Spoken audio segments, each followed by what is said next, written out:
programme. We now move over to the Middle East, where Israeli airstrikes have killed at least 28 people around the European hospital in Khan Yunis, according to Gaza's Civil Defense Agency.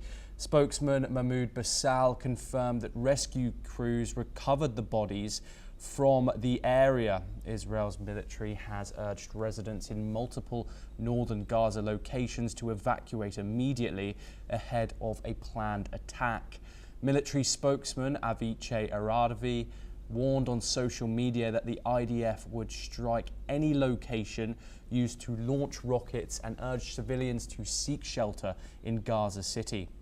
French President Macron has slammed Israeli Prime Minister Benjamin Netanyahu for blocking aid to Palestinians in Gaza.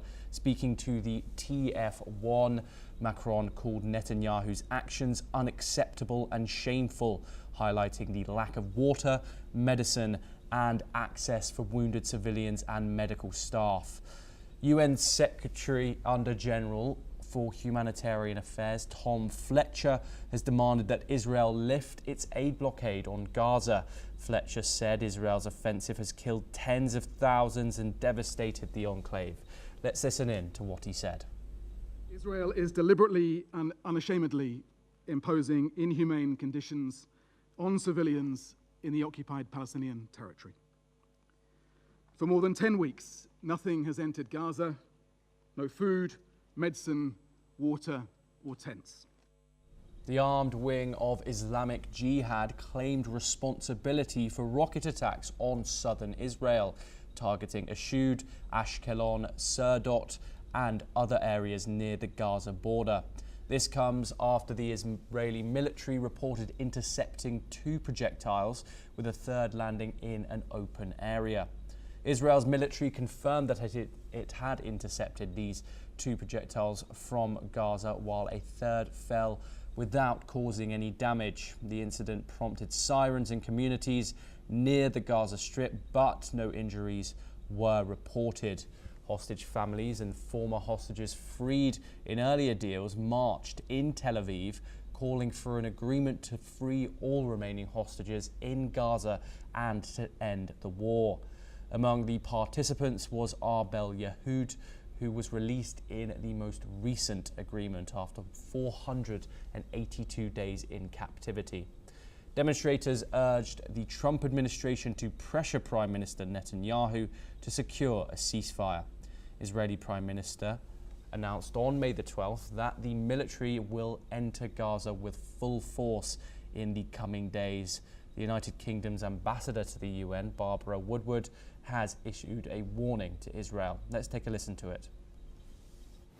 Israel has now fully blocked aid entering Gaza for over 2 months. Blocking aid as a pressure lever is unacceptable. And last week, the Israeli Security Cabinet approved plans to expand its military operations in Gaza. We strongly oppose both these actions, which will add to Palestinian suffering while doing nothing to serve the long-term interests of peace and security in the region. We're now joined by Jim Rice, Professor of International Law. He's joining us from Vigan in the Philippines. Jim, thank you very much for joining us. I want to start on these reports of Israeli strikes near this school in the Gaza Strip. And I was wondering, what are the legal ramifications if strikes near a functioning school violate international law in the Gaza Strip?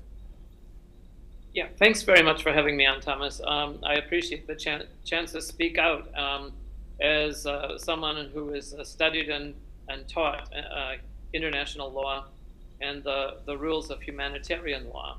Clearly, this is contrary to the most fundamental principles of international law on several grounds. One of them, of course, is targeting civilians. What Israel did initially after the October 7th attack of last year may have been legitimate as a form of self-defense. By this point, it is not legitimate. By this point, it is clear to almost everyone in the world that Israel is targeting civilians. But adding another dimension to this level of inhumanity has been the tactic or the strategy of using deprivation of food and medical supplies as a weapon of war. More precisely, in an attempt to answer your question, what is being done is there's been a case that's been lodged before the International Court of Justice by South Africa. And I noticed that the most recent ruling by the ICJ has been to deliver the State of Israel a deadline of the 25th of July of this year for them to file their memoriam in order to to answer the case put by South Africa. Thus far, Israel has chosen to boycott the proceedings. Jim, we are hearing reports every day, almost every day, from bodies like the United Nations speaking out against Israel's actions, whether that be the blockade, which has been in place now for 2 months, whether that be the expansion of this military operation that was announced about a week ago now.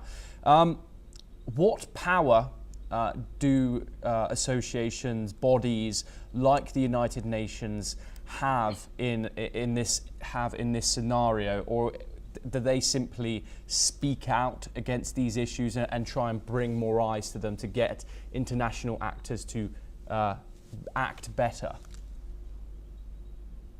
Well, the problem with the Security Council and even the General Assembly has been that it is hopelessly polarized. And of course, in the Security Council, you have the power of veto by the 5 permanent members of the Security Council. So it's really stymied the actions in order to